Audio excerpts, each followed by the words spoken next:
In this demonstration for BarTender Integration Software, we are going to review the BarTender label printer setup in Business Central. First thing we're going to do is click the magnifying glass at the top right of our page, and in the search box, we're going to type BarTender label printer setup. As we type, our results populate, and we can select BarTender label printer setup from our results list. And this will open up the BarTender label printer setup page. Now, in previous videos in BarTender Integration Software video series, we set up a label for a finished production order, and we also set up a BarTender printer. In this video, we're going to put them together so that we can print from the page that we want in Business Central. Again, we've previously created a finished production order label. However, if we open up a finished production order right now, there's not going to be a menu option to print to BarTender until we have a BarTender label printer set up.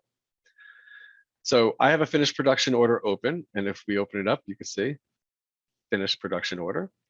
And you also see that there is no option to print to BarTender. So let's set that up now so that we give ourselves the ability to do that.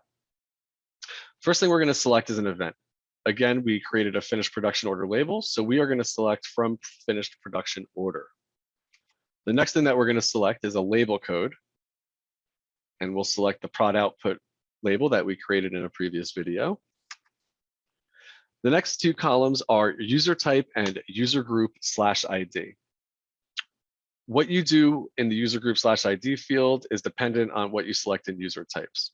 So we have three user types. First one is all users. That means all users can print this label, and we do not specify anybody in the user group /ID field. The next option is user group. If we select user group, we would select a user group in the user group /ID field, and only that user group would be able to print this label. And then we have specific user. If we select specific user, we'd have to select the specific user in the user group /ID field. And that would be the only user that can print this label. For demonstration purposes, we're going to select all users. So anybody can print this label, and we will not specify anything in the user group /ID field.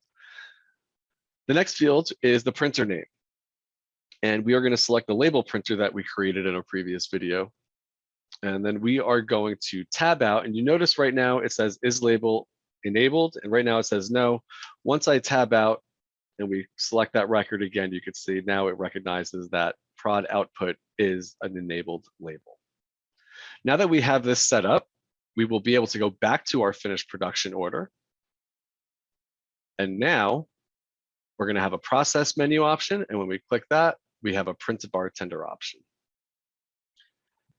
Thank you for watching this demonstration for BarTender Integration Software. Please check out our other videos in the BarTender Integration series. Thank you very much.